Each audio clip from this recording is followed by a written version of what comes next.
जंगल के किनारे एक छोटी झोपड़ी थी जो पत्तों और टहनियों से बनी थी। वहीं रहती थी लाली बकरी। उसके पास ज्यादा कुछ नहीं था, न मोटा अनाज न सुखद आश्रय, बस मेहनत और उम्मीद उसका सहारा थे। उसके साथ ही रहता था उसका दोस्त भोलू गधा, जो लकड़ी ढोकर और घास चरकर दिन बिताता था। बरसात की पहली फुहारें गिरी और झोपड़ी के छप्पर से पानी टपकने लगा। अरे भोलू, देख तो सही, ये छप्पर कितना टपक रहा है। पूरी रात सोना मुश्किल हो जाएगा। काश हमारे पास कोई मजबूत घर होता तो ये बरसात हमें डराती नहीं। हाँ लाली, तू सही कह रही है। मैं तो सोच रहा हूँ कि जंगल के और जानवर कितने खुश होंगे। शेर अपनी गुफा में आराम से होगा, हाथी बड़े पेड़ के नीचे, लेकिन हम गरीब जानवर कहाँ जाएं? बारिश तेज होती गई। पानी की बूंदें झोपड़ी में टपक टपक कर छोटे तालाब बना रही थीं। दोनों ने खुद को एक कोने में समेट लिया। लाली और भोलू का जीवन कठिन था, मगर दोनों के दिलों में दोस्ती और साहस था। वे हर मुश्किल में एक दूसरे का सहारा बनते। सुबह हुई। सूरज बादलों के पीछे से झांकने की कोशिश कर रहा था। बारिश रुक तो गई थी, लेकिन हर जगह पानी भर गया था।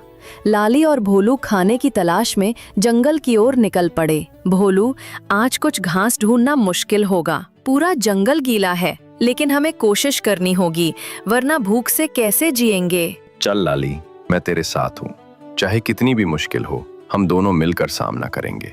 दोनों चलते चलते एक खुले मैदान में पहुंचे। वहां कई जानवर जमा थे। चिड़ियां, खरगोश, हिरन, सबके चेहरे पर खुशी थी, क्योंकि बरसात ने जंगल को हरा भरा कर दिया था। लेकिन लाली और भोलू की खुशी अधूरी थी, क्योंकि उनके पास छत नहीं थी और पेट भरा नहीं था। अचानक पास से एक चालाक लोमड़ी आई। उसकी आंखों में चमक थी। अरे अरे, ये कौन दुखी चेहरे लेकर घूम रहे हैं? लाली और भोलू, क्या बात है? पूरी बारिश का मजा सब ले रहे हैं और तुम ऐसे क्यों हो? लोमड़ी बहन, क्या बताऊं, हमारे पास रहने के लिए मजबूत जगह नहीं है। पूरी रात पानी टपकता रहा और अब खाने के लिए घास तक नहीं मिल रही। हम सोच रहे हैं कि कहीं कोई उपाय मिल जाए, कोई जगह जहां हम सुरक्षित रह सकें। लोमड़ी चालाकी से मुस्कुराई। उपाय तो है मेरे पास, लेकिन उसके लिए मेहनत करनी होगी। जंगल के बीच में एक बड़ा पेड़ है, उसके नीचे गुफानुमा जगह है। अगर तुम वहां जाकर साफ सफाई कर लो तो बारिश से बच सकते हो। लोमड़ी का सुझाव सुनकर लाली और भोलू खुश तो हुए, लेकिन उन्हें लगा कि लोमड़ी की नीयत पूरी साफ नहीं है। भोलू, मुझे लगता है ये लोमड़ी कोई चाल तो नहीं चल रही, पर फिलहाल तो हमारे पास और कोई रास्ता भी नहीं। तू सही कहती है लाली, लेकिन कभी कभी मुश्किल वक्त में जोखिम लेना पड़ता है। चल देखते हैं उस पेड़ को। दोनों उस विशाल पेड़ की ओर बढ़े। वहां सचमुच नीचे गुफा जैसी जगह थी, लेकिन गुफा के भीतर पहले से ही कुछ जंगली कुत्ते रहते थे। कौन है वहां? किसकी हिम्मत हुई हमारी गुफा में आने की? भाई कुत्तों, हम तो बस बारिश से बचने की जगह ढूंढ रहे थे। हमें थोड़ी जगह दे दो, हम तुम्हारा कोई नुकसान नहीं करेंगे। हाँ, हमें तो बस एक कोना चाहिए। कुत्ते भौंकते हुए बोले। ये जगह हमारी है, यहाँ कोई और नहीं रह सकता। निकल जाओ, वरना अच्छा नहीं होगा। लाली और भोलू मायूस होकर लौट गए। अब उनके पास न तो घर था न खाना, लेकिन दोनों ने हिम्मत नहीं हारी। शाम ढल रही थी। आसमान में फिर से बादल उमड़ने लगे। दोनों थके हारे एक नदी किनारे बैठ गए। अचानक वहां से एक बुजुर्ग कछुआ गुजरा। बेटा, क्यों इतने उदास हो? क्या परेशानी है? कछुआ दादा, हम गरीब हैं। बारिश में हमारी झोपड़ी टूट रही है। पेट में खाने को कुछ नहीं और कोई भी हमें जगह नहीं देता। हम सोच रहे हैं कि आखिर हम कहाँ जाएं? कछुआ दादा ने थोड़ी देर सोचा और फिर बोले। देखो बच्चों, जंगल में जीना आसान नहीं है, लेकिन अगर तुम दोनों मेहनत करो तो खुद अपनी जगह बना सकते हो। नदी किनारे सूखी लकड़ियां और पत्थर पड़े हैं, इन्हें मिलाकर तुम अपनी झोपड़ी मजबूत बना सकते हो। कछुआ दादा की बातें लाली और भोलू के दिल में उतर गईं। उन्होंने ठान लिया कि चाहे कितनी भी मुश्किल हो, वे खुद मेहनत करके अपनी झोपड़ी बनाएंगे। रात होते होते बारिश फिर शुरू हो गई। दोनों ने भीगते भीगते लकड़ियां इकट्ठा की, पत्थर लाए और पत्ते जमा किए। भोलू, बारिश में काम करना बहुत मुश्किल है, लेकिन अगर हम ये नहीं करेंगे तो पूरी जिंदगी दूसरों पर निर्भर रहना पड़ेगा। तू बिल्कुल सही कह रही है। चल, मेहनत जारी रखते हैं, हमारा भी एक दिन आएगा। धीरे धीरे दोनों ने मिलकर एक मजबूत झोपड़ी का ढांचा खड़ा कर लिया। हालांकि अभी अधूरा था, मगर अब उनके पास उम्मीद थी। लाली और भोलू ने सीखा कि कठिनाई चाहे कितनी भी बड़ी क्यों ना हो, हिम्मत और मेहनत से उसका सामना किया जा सकता है। लेकिन उनकी असली परीक्षा अभी बाकी थी, क्योंकि जंगल में हर दिन नई चुनौती उनका इंतजार कर रही थी। जंगल की रात गहरी हो चुकी थी। लाली बकरी और भोलू गधे ने अपनी नई झोपड़ी का ढांचा तो बना लिया था, लेकिन अब असली चुनौती थी उसे पूरा करना और उसमें सुरक्षित रहना। जंगल में हर रात नए खतरे मंडराते थे और बारिश अब और भी तेज होने लगी थी। बारिश रुकने का नाम ही नहीं ले रही थी। झोपड़ी अधूरी थी, छत से पानी रिसने लगा था। लाली और भोलू दोनों थर-थर कांप रहे थे। भोलू, लगता है ये छत अभी हमारे लिए काफी नहीं है। मैं तो डर रही हूँ कि अगर ये पूरी तरह टूट गई तो हम कहाँ जाएंगे। लाली, डर मत। हाँ, ये अधूरी है, लेकिन हमने मेहनत करके बनाया है। हमें इसे और मजबूत करना होगा। और हाँ, सबसे जरूरी है खाने का इंतजाम करना। पूरे दिन से भूख लगी है। दोनों भूखे थे। पेट की आग बरसात की ठंड से भी ज्यादा सताने लगी थी। बरसात के बीच में जब दोनों कुछ सोच ही रहे थे, तभी झाड़ियों से आवाज आई। पत्तियां खड़खड़ाईं और अंधेरे से एक लंबा चौड़ा भेड़िया बाहर निकला। तो यहाँ कौन कौन छिपा है? अरे, लाली बकरी और भोलू गधा, क्या हाल है तुम्हारा? भेड़िया भाई, हमें माफ कर दो। हम तो बस बरसात से बचने के लिए यहाँ आए हैं। हम गरीब हैं, हमारे पास तुम्हें देने को कुछ नहीं है। कृपया हमें छोड़ दो। भेड़िया दांत दिखाकर हंसा। छोड़ दूं? मैं तो सोच रहा हूं कि आज की बरसात में मजेदार दावत हो जाएगी। लेकिन रुको, अभी मुझे कुछ और सूझ रहा है। भेड़िए ने गहरी सांस ली और चालाकी से बोला, सुनो, मैं तुम्हें अभी नहीं खाऊंगा, लेकिन तुम्हें मेरे लिए काम करना होगा। जंगल के बीच में जो फलदार पेड़ है, वहां से मेरे लिए मीठे फल लाकर दोगे। अगर मना किया तो समझ लो आज की रात तुम्हारी आखिरी रात होगी। भोलू, ये तो बड़ी मुसीबत आ गई, लेकिन अगर हमने इसके लिए काम नहीं किया तो ये हमें खा जाएगा। हाँ लाली, हमें जान बचाने के लिए इसकी बात माननी होगी। बरसात में भीगते हुए दोनों उस पेड़ की ओर निकले। रास्ता कीचड़ से भरा था, बिजली चमक रही थी और डरावनी आवाजें गूंज रही थीं। भोलू, मुझे बहुत डर लग रहा है। ये जंगल की अंधेरी रात किसी भी शिकारी को हमारी ओर खींच सकती है। डर मत, मैं तेरे साथ हूँ। जब तक मैं हूँ, कोई तुझे नुकसान नहीं पहुँचा सकता। काफी संघर्ष के बाद दोनों ने पेड़ से फल तोड़कर टोकरी में भरे और भेड़िए के पास लौट आए। भेड़िया फलों को देखकर खुश हुआ, लेकिन उसकी भूख कम नहीं हुई। वाह, मीठे फल भी लाए और खुद भी थके हुए हो।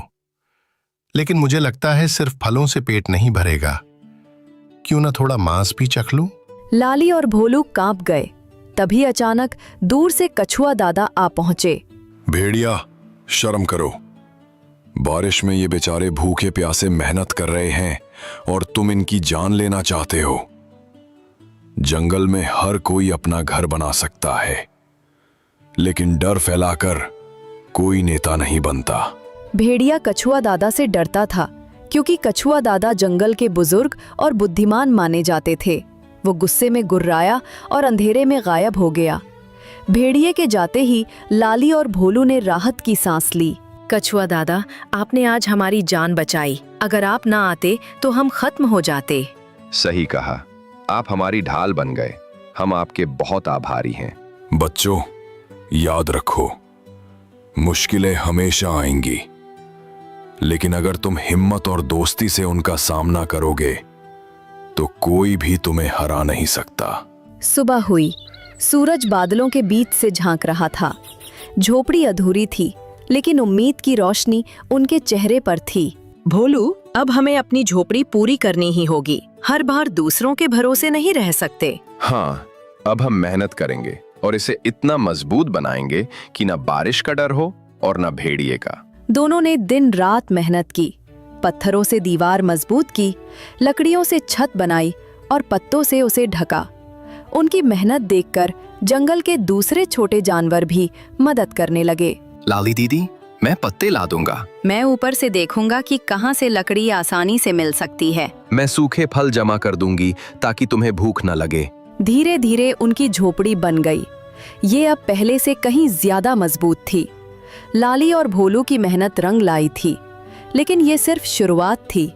असली परीक्षा तो अभी बाकी थी, क्योंकि जंगल में लालची और चालाक जानवरों की कमी नहीं थी। रात को जब दोनों अपनी नई झोपड़ी में सो रहे थे, अचानक बाहर से अजीब सी आवाज आई। भोलू, ये कैसी आवाज है?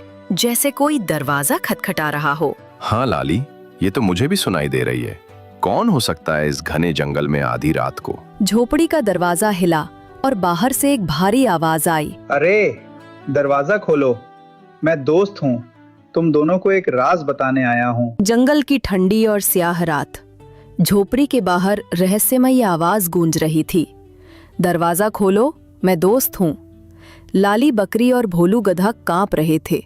झोपड़ी भले ही मजबूत हो गई थी, लेकिन उनका डर अब भी जीवित था। असली रहस्य और परीक्षा अब शुरू होने वाली थी। दरवाजा हिल रहा था। लाली और भोलू चुपचाप बैठे रहे। भोलू, कहीं ये भेड़िया तो नहीं, वो हमें फंसाने के लिए दोस्त बनकर आया हो। संभल कर लाली, हो सकता है कोई और भी हो, लेकिन हम दरवाजा बिना देखे नहीं खोलेंगे। भोलू ने दरवाजे की छोटी सी दरार से झांका। बाहर एक अजनबी कौवा बैठा था, काला, चमकदार और उसकी आंखों में तेज। डर मत हो, मैं कोई दुश्मन नहीं हूं। मेरा नाम है काला कौवा। मैं तुम्हें खतरे की खबर देने आया हूं। लाली और भोलू ने दरवाजा थोड़ा खोला। कौवा अंदर आया और फड़फड़ाते पंखों से पानी झाड़ने लगा। काला कौवा, खतरे की खबर? कैसी खबर? भेड़िया अकेला नहीं था, उसने जंगल के और शिकारी जानवरों से हाथ मिला लिया है, जंगली कुत्तों और लकड़बग्घों से। वे सब मिलकर कल रात तुम्हारी झोपड़ी पर हमला करने वाले हैं। क्या? तो हमारी मेहनत बेकार हो जाएगी? हम फिर बेघर हो जाएंगे? अगर तुम चाहो तो मैं तुम्हें रास्ता दिखा सकता हूं, लेकिन सिर्फ डरने से कुछ नहीं होगा। तुम्हें हिम्मत करनी होगी और जंगल के अच्छे जानवरों से मदद मांगनी होगी। अगले दिन लाली और भोलू ने तय किया कि वे अकेले नहीं लड़ सकते। वे जंगल के सभी छोटे बड़े जानवरों को बुलाएंगे और उनसे सहयोग मांगेंगे। जंगल के बीच में एक बड़ी चट्टान पर सभा हुई। वहां खरगोश, गिलहरी, तोता, हिरन, मोर और यहाँ तक कि हाथी भी आ पहुंचा। दोस्तों, कल रात भेड़िया और उसके साथी हमारी झोपड़ी पर हमला करने वाले हैं, लेकिन ये सिर्फ हमारी लड़ाई नहीं है। अगर आज हम हार गए तो कल वे किसी और का घर तोड़ेंगे। हमने मेहनत करके झोपड़ी बनाई है, अब हमें मिलकर इसको बचाना होगा। हाथी ने गहरी आवाज में कहा। भोलू और लाली सही कह रहे हैं। जंगल तभी सुरक्षित है जब हम सब मिलकर रहें। मैं अपनी ताकत से मदद करूंगा। तोता ऊंची डाल से बोला, मैं आसमान से नजर रखूंगा। जैसे ही दुश्मन पास आएगा, मैं सबको चेतावनी दूंगा। खरगोश और गिलहरी भी बोले, हम झाड़ियों में छिपकर निगरानी करेंगे और हम सूखे फल इकट्ठा करेंगे ताकि सभी के पास ताकत बनी रहे। पूरा दिन सभी जानवरों ने मिलकर तैयारी की। हाथी ने भारी लकड़ियों को झोपड़ी के चारों ओर जमा कर दिया। बंदरों ने ऊंचाई से सूखी बेलें खींचकर छत को और मजबूत किया। लाली, देखना, आज पहली बार लगता है कि हम अकेले नहीं हैं। पूरा जंगल हमारे साथ है। हाँ भोलू, यही तो असली परिवार है, सच्चे दोस्त। रात ढली, बादल गरजने लगे, बिजली चमक रही थी। तभी झाड़ियों से आवाज आई। गुर्राहट और भौंकने की गूंज पूरे जंगल में फैल गई। भेड़िया अपने साथ जंगली कुत्ते और लकड़बग्घे लेकर आया था। निकालो लाली और भोलू को, आज इनकी झोपड़ी को राख कर देंगे। तोता आसमान से चिल्लाया, सावधान, दुश्मन आ गया है। भोलू और लाली झोपड़ी के अंदर खड़े रहे। हाथी ने जोरदार चिंगाड़ मारी और अपने पैरों से रास्ता रोक दिया। खरगोश और गिलहरी ने झाड़ियों से आवाजें की ताकि दुश्मनों को लगे कि चारों ओर जानवर तैनात हैं। भेड़िया झपटा, लेकिन हाथी ने सूंड से उसे दूर फेंक दिया। जंगली कुत्ते झोपड़ी की दीवार तोड़ने लगे। तभी बंदरों ने ऊपर से बेले फेंक कर उन्हें उलझा दिया। भोलू, अब वक्त आ गया है कि हम भी डटकर खड़े हों। हाँ लाली, आज हम साबित करेंगे कि गरीब होकर भी कमजोर नहीं है। भोलू ने जोरदार लात मारी, जिससे एक लकड़बग्घा पीछे जा गिरा। लाली ने अपने तेज सींगों से एक कुत्ते को दूर खदेड़ दिया। लड़ाई लंबी चली। अंत में भेड़िए को एहसास हुआ कि वो हार रहा है। ये कैसे हो सकता है? एक बकरी और गधा हमें हरा रहे हैं। काला कौवा ऊपर से चिल्लाया। क्योंकि ये अकेले नहीं हैं। पूरे जंगल की दोस्ती इनके साथ है। हारकर भेड़िया और उसके साथी भाग गए। जंगल में शांति लौट आई। सभी जानवरों ने खुशी मनाई। मोर ने पंख फैलाकर नृत्य किया, तोता गाने लगा और हाथी ने जोर से चिंगार मारी। भोलू, हमने कर दिखाया। अब हमारी झोपड़ी सिर्फ हमारा घर नहीं, बल्कि पूरे जंगल की एकता का प्रतीक है। हाँ लाली, आज हमने सीखा कि गरीबी कोई कमजोरी नहीं, असली ताकत दोस्ती, मेहनत और साहस में है। कछुआ दादा धीरे धीरे चलते हुए आए और बोले, बच्चों, तुमने बहुत बड़ा काम किया है। तुमने न केवल अपनी झोपड़ी बचाई, बल्कि पूरे जंगल को एकता का सबक दिया।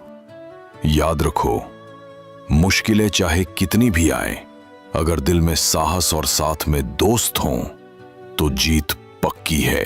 उस दिन से लाली बकरी और भोलू गधा जंगल के सम्मानित निवासी बन गए। उनकी झोपड़ी सबके लिए आश्रय का घर बन गई। बारिश अब उनके लिए डर नहीं, बल्कि उत्सव बन गई। उनकी कहानी जंगल में हर किसी को प्रेरित करती रही कि मेहनत, दोस्ती और साहस से सबसे कठिन बारिश भी आसान हो जाती है।